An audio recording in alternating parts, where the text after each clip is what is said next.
Sir, ನಾನು ಮಲ್ಲಿಕಾರ್ಜುನ್ ಅಂತೇಳಿ ಕನಕಪುರ ನಮ್ಮೂರು. ನಾನು ದಮ್ಮದಿಲಿಗೆ ಚಾರಿಟಬಲ್ ಟ್ರಸ್ಟ್ನ ಪ್ರೆಸಿಡೆಂಟು. ನಾನು ಈ 2024 ಚುನಾವಣೆ ಸಂದರ್ಭದಲ್ಲಿ ಏನು ಬೆಂಗಳೂರು ಗ್ರಾಮಾಂತರ ಲೋಕಸಭಾ ಕ್ಷೇತ್ರ ಏನು ಹೈ ವೋಲ್ಟೇಜ್ ಕಾನ್ಸ್ಟಿಟ್ಯೂನ್ಸಿ ಇದೆ, ಈ ಹೈ ವೋಲ್ಟೇಜ್ ಕಾನ್ಸ್ಟಿಟ್ಯೂನ್ಸಿಯಿಂದ ಸ್ಪರ್ಧೆ ಮಾಡಿರ್ತಕ್ಕಂಥ ಡಾಕ್ಟರ್ CN ಮಂಜುನಾಥ್ ಅವರ ವಿಚಾರದಲ್ಲಿ ಮಾತಾಡಲಿಕ್ಕೆ ನಾನು ಪ್ರೆಸ್ ಮೀಟ್ ಕರೆದು ಮಾತಾಡ್ತಾ ಇದ್ದೀನಿ.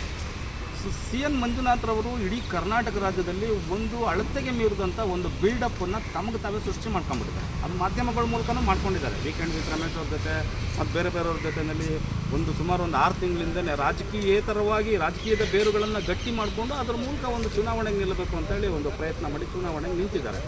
ಚುನಾವಣೆ ನಿಲ್ಲಿ, ಅದು ಪ್ರಜಾಪ್ರಭುತ್ವ ಇದೆ, ಯಾರಿಗೂ ಏನೋ ಎಲ್ಲರಿಗೂ ಅವಕಾಶ ಇರ್ತದೆ, ಅದನ್ನು ನಾವು ಪ್ರಶ್ನೆ ಮಾಡ್ತಾ ಇಲ್ಲ. ಆದರೆ ನೈಜವಾಗಿ ಏನು ಹೇಳ್ತಾ ಇದ್ದೀನಿ ಅಂತಂದರೆ, ಚುನಾವಣೆ ನಿಂತಿರ್ತಕ್ಕಂಥವ್ರು ಅವ್ನು ಸರಿ ಇಲ್ಲ, ಅವ್ನು ದಕಾಯ್ತಾ ಇದ್ದಾನೆ, ಇವನು ಸರಿ ಇಲ್ಲ, ಇವನು ಲೂಟರ್ಸ್ ಇದ್ದಾನೆ, ಹಾಗೆ ಹೀಗೆ ಅಂತೇಳಿ ಸ್ವಲ್ಪ ಬೇರೆಯವ್ರ ಮೇಲೆ ಆಪಾದನೆ ಮಾಡ್ತಕ್ಕಂಥದ್ದು.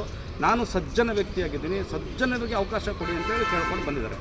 ಆದರೆ ನೀವು ಸಜ್ಜನ ವ್ಯಕ್ತಿ ಅನ್ನೋದಾದರೆ ಜಯದೇವ ಆಸ್ಪತ್ರೆಯನ್ನು ಕಟ್ಟಿದವರು ನೀವಲ್ಲ.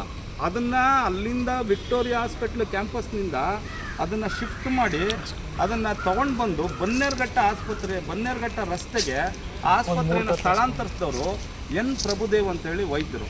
ಆ ಎನ್ ಪ್ರಭುದೇವ್ ಅವರು ಸಾಮಾಜಿಕ ಕಾಳಜಿಯಿಂದ ಕಟ್ಟಿದಂಥ ಜಯದೇವ ಆಸ್ಪತ್ರೆಗೆ ಹೊಸ ಮನೆಗೆ ಕಾಗೆ ಒಕ್ಕದಂಗೆ ಬಂದು ಸೇರಿಕೊಂಡವರು ಇವರು ಯಾರು ಡಾಕ್ಟರ್ CN ಮಂಜುನಾಥ್ರವರು. ಆ ಹೊಸ ಮನೆಗೆ ಕಾಗೆ ಒಕ್ಕದಂಗೆ ಬಂದು ಸೇರ್ಕೊಂಡು ಏನು ಮಾಡಿದ್ರು, ಪ್ರಭುದೇವರನ್ನ ಆಚೆಗೆ ಹಾಕ್ಬಿಟ್ರು. ಒಂದು 5-6 ಜನ ಗುಂಪು ಕಟ್ಬಿಟ್ಟು ಪ್ರಭುದೇವರನ್ನ ಆಚೆಗೆ ಹಾಕ್ಬಿಟ್ರು. ಪ್ರಭುದೇವರನ್ನ ಆಚೆಗೆ ಹಾಕಿದ ಮೇಲೆ ಇಡೀ ಜಯದೇವನ ತಮ್ಮ ಹಿಡಿತಕ್ಕೆ ತಗೊಂಡ್ರಿ. 17 ವರ್ಷಗಳಿಂದ ನೀವು ನಿರಂತರವಾಗಿ ಅಲ್ಲೇ ಒಂದೇ ಕಡೆ ನಿರ್ದೇಶಕರಾಗಿದ್ದೀರ. ಸರ್ಕಾರಿ ನಿಯಮಾವಳಿಗಳು ಒಬ್ಬನೇ ನಿರ್ದೇಶಕ ಇರಬೇಕು ಅಂತ ಇದೆಯಾ? ಸಂವಿಧಾನ ಹಂಗೇಳುತ್ತಾ?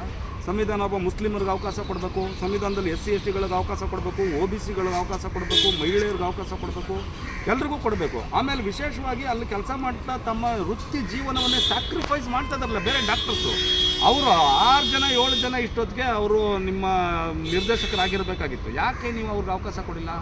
ಯಾಕೆ ಅವಕಾಶ ಕೊಡಿಲ್ಲ ಅಂದರೆ, ನೀವು ದೇವೇಗೌಡರ ಫ್ಯಾಮಿಲಿಯಿಂದ ಬಂದಿದ್ದೀರಾ, ಹೈ ಪ್ರೊಫೈಲ್ ಪೊಲಿಟಿಕಲ್ ಮನೆತನದಿಂದ ಬಂದಿದ್ದೀರ ಅನ್ನೋ ಕಾರಣಕ್ಕೋಸ್ಕರ ಅವ್ರನ್ನೆಲ್ಲ ಸೆಟ್ ಬ್ಯಾಕ್ ಮಾಡಿಬಿಟ್ಟಿದ್ದಾರೆ, ಅವ್ರನ್ನೆಲ್ಲ ಮೂಲೆ ಗುಂಪು ಮಾಡಿದ್ದಾರೆ. ಸೊ ಈ ಮೂಲೆ ಗುಂಪು ಮಾಡ್ತಕ್ಕಂಥ ಅವ್ರನ್ನ ನಿಮ್ಮನ್ನು ಸಜ್ಜನ ಅಂತ ಹೇಳ್ಕೊಳ್ಳೋದು ಹೆಂಗೆ? ಯಾವ ರೀತಿ ಹೇಳ್ಬೇಕು ನಾವು? ಸೊ ಅದು ಆಮೇಲೆ ಅಲ್ಲಿ ನಡೆದಿರ್ತಕ್ಕಂಥ ಲ್ಯಾಬ್ಗಳ ವಿಚಾರದಲ್ಲಿರ್ಬೋದು, ಔಷಧಾಲಯಗಳ ವಿಚಾರದಲ್ಲಿರ್ಬೋದು, ಎಕ್ವಿಪ್ಮೆಂಟ್ ಖರೀದಿನಲ್ಲಿರ್ಬೋದು, ಮತ್ತು ಸಂಶೋಧನಾ ಕೇಂದ್ರದಲ್ಲಿರ್ಬೋದು, ಬೇಕಾದಷ್ಟು 106 ಕೋಟಿ ರೂಪಾಯಿನ ಅವ್ಯವಹಾರಗಳು ನಡೆದಿದೆ. ಆ 106 ಕೋಟಿ ರೂಪಾಯಿನ ಅವ್ಯವಹಾರಗಳು ಬಂದಿರತಕ್ಕಂಥ ಕಮಿಷನ್ ದುಡ್ಡಿದೆಯಲ್ಲ, ಅದು ನಿಮಗೆ 106 ಕೋಟಿ ರೂಪಾಯಿನ ವಾಮಮಾರ್ಗದಲ್ಲಿ ನೀವು ಸಂಪಾದನೆ ಮಾಡಿದ್ದೀರ. ಹಂಗಾಗಿ ಅಳತೆಗೆ ಮೀರಿದಂಥ ಸಂಪಾದನೆ ಮಾಡಿ ಆ ದುಡ್ಡನ್ನು ತಗೊಬಂದು ಬೆಂಗಳೂರು ಗ್ರಾಮಾಂತರ ಲೋಕಸಭಾ ಕ್ಷೇತ್ರದಲ್ಲಿ ಚುನಾವಣೆ ನಿಂತಿದ್ದೀರ. ಸೊ ಚುನಾವಣೆಗೆ ನೀವು ಯಾವುದರಿಂದ ನಿಂತಿದ್ದೀರಾ? JDS ಇಂದ ನಿಂತಿದ್ದೀರಾ ಸ್ವತಂತ್ರವಾಗಿ, ಅಥವಾ ಬೇರೆ ಪಕ್ಷದಿಂದ ನಿಂತಿದ್ದೀರಾ ಯಾವುದಾದ್ರೂ ಇದ್ರ ಮುಖಾಂತರ? ಇಲ್ಲ, ನೀವು ನಿಂತಿರ್ತಕ್ಕಂಥದ್ದು ಏನರಿಂದ ಮುಖ್ಯವಾಗಿ BJPಯಿಂದ ನೀವು ಸ್ಪರ್ಧೆ ಮಾಡಿದ್ದೀರ. JDS ಮತ್ತು ಇದರಿಂದ ಮೈತ್ರಿಕೂಟದ ಅಭ್ಯರ್ಥಿಯಾಗಿ ನೀವು ಸ್ಪರ್ಧೆ ಮಾಡಿದ್ದೀರ. BJP ಏನು ಮಾಡ್ತದೆ, ಇಡೀ ದೇಶದಲ್ಲಿ ಡೆಮಾಕ್ರಸಿ ಸಿಸ್ಟಮನ್ನು ಕಂಪ್ಲೀಟಾಗಿ ಹಾಳು ಮಾಡಿದೆ. ಇವತ್ತು ಮತದಾನ ಇದೆಯಲ್ಲ, ಮತದಾನ ನಡೀತಕ್ಕಂಥ ಜಾಗಗಳು ಪ್ರಜಾಪ್ರಭುತ್ವದ ಧಾತು, ಅದು ಪ್ರಜಾಪ್ರಭುತ್ವದ ಬೇರು, ಅದು ಪ್ರಜಾಪ್ರಭುತ್ವದ ಬೀಜ. ಅದು ಆ ಮತದಾನ ನಡೆಸ್ತಕ್ಕಂಥ ಚುನಾವಣಾ ಆಯೋಗದ ಮೇಲೆ, ಮತದಾನ ನಡೆಸ್ತಕ್ಕಂಥ ಚುನಾವಣಾ EVM ಮಿಷನ್ಗಳ ಮೇಲೆ ಭಾರತ ದೇಶದ ಪ್ರಜೆ ಇವತ್ತು ಸಂಶಯದ ತೋರ್ಬರಲು ತೋರ್ತಾ ಇದ್ದಾನೆ. ಅದು ಸರಿ ಇಲ್ಲ ರೀ, ಬಿಸಾಕ್ರಿ ಅದನ್ನು, ಈ ಚುನಾವಣೆ ಆಯೋಗನೇ ಸರಿ ಇಲ್ಲ ಅಂತೇಳಿ ಆಪಾದನೆ ಮಾಡ್ತಾ ಇದ್ದಾನೆ. ಸೊ ಯಾಕೆ ಈ ರೀತಿಯಾಗಿದೆ? ಪ್ರಜಾಪ್ರಭುತ್ವವನ್ನು ನೆಲೆಗೊಳಿಸ್ತಕ್ಕಂಥ ಜಾಗವನ್ನು ನೀವು ಗಟ್ಟಿಗೊಳಿಸಬೇಕು, ಬಲವರ್ಧನೆಗೊಳಿಸಬೇಕು. ಅದನ್ನೇ ನೀವು ಬಲವರ್ಧನೆಗೊಳಿಸಿ. ಸರ್, ಅದು 106 ಕೋಟಿ ರೂಪಾಯಿನ ಹಗರಣ ಇದೆ. ಅದನ್ನು ಸಮಗ್ರವಾದಂಥ ತನಿಖೆ ಮಾಡಬೇಕು. ಆಮೇಲೆ ನಾನು ಮುಖ್ಯವಾಗಿ ಏನು ಹೇಳ್ತೀನಿ ಅಂತಂದರೆ, ಈ BJP ಏನು ಪಾರ್ಟಿ ಇದೆ, ಈ BJP ಪಾರ್ಟಿ ಇವತ್ತು RSSನ ತನ್ನ ಇಡೀ ಸಂಘ ಪರಿವಾರದ ಮೂಲಕ ಅದು ಹೇಳ್ತಾ ಇರ್ತಕ್ಕಂಥದ್ದೇನು, ಗೋಹತ್ಯೆ ನಿಷೇಧ ಮಾಡಿ ಅಂತ ಹೇಳ್ತದೆ. ಆದರೆ ಗೋಮಾಂಸದ ರಫ್ತು ವಹಿವಾಟಿನಲ್ಲಿ ಭಾರತ ಎಷ್ಟನೇ ಸ್ಥಾನದಲ್ಲಿದೆ? 2ನೇ ಸ್ಥಾನದಲ್ಲಿದೆ. ಆ 2ನೇ ಸ್ಥಾನಕ್ಕೆ ತಂದು ನಿಲ್ಲಿಸಿದಂಥವ್ರು BJP ಅವರಲ್ವಾ? ನಿಮಗೆ ಗೋಮಾಂಸದ ಮೇಲಾಗಲಿ, ಗೋಮಾತೆ ಮೇಲಾಗಲಿ, ದೇಶದ ಮೇಲಾಗಲಿ ಏನು ಗೌರವ ಇದೆ? ಅದನ್ನು ನಡೆಸ್ತಾ ಇರ್ತಕ್ಕಂಥವ್ರು ಯಾರು? ಮೋಹನ್ ದಾಸ್ ಪೈ ಯಾರು ಅದನ್ನು ನಡೆಸ್ತಾ ಇರ್ತಕ್ಕಂಥವ್ರು? RSS ಕೇಡ್ರು. ಸುನಿಲ್ ಕುಮಾರ್ ಅವ್ರು ಯಾರು? RSS ಕೇಡ್ರು. ಇಂದಿರಾ ನೋಯಿ ಅವ್ರು ಯಾರು? ನಿಮ್ಮ RSS ಕೇಡ್ರಲ್ವಾ? ಇವ್ರ ಕಡೆಯಿಂದ ನೀವು ದೇಣಿಗೆ ತಗೊಳ್ತಿಲ್ವಾ? ಹೀಗೆ ನೀವು ಗೋಮಾತೆಯನ್ನು ವಧೆ ಮಾಡ್ತಕ್ಕಂಥವ್ರಿಗೆ, ದೇಶದ 2ನೇ ಸ್ಥಾನಕ್ಕೆ ರಫ್ತು ಮಾಡ್ತಕ್ಕಂಥವ್ರಿಗೆ ಅವಕಾಶ ಕೊಟ್ಬಿಟ್ಟು ಬೀದಿಲಿ ಬಂದು ಗೋವು ನಮ್ಮ ತಾಯಿ ಅಂತಂದ್ರೆ ನಂಬೇಕಾ? ನಿಮ್ಮನ್ನು ಪ್ರಜಾಪ್ರಭುತ್ವ ಹಾಳು ಮಾಡ್ತಕ್ಕಂಥವ್ರು, ಭಾವನೆಗಳ ಮೇಲೆ ಆಟ ಆಡ್ತಕ್ಕಂಥವ್ರು, ನಿಮ್ಮನ್ನು ಯಾಕೆ ನಂಬಬೇಕು?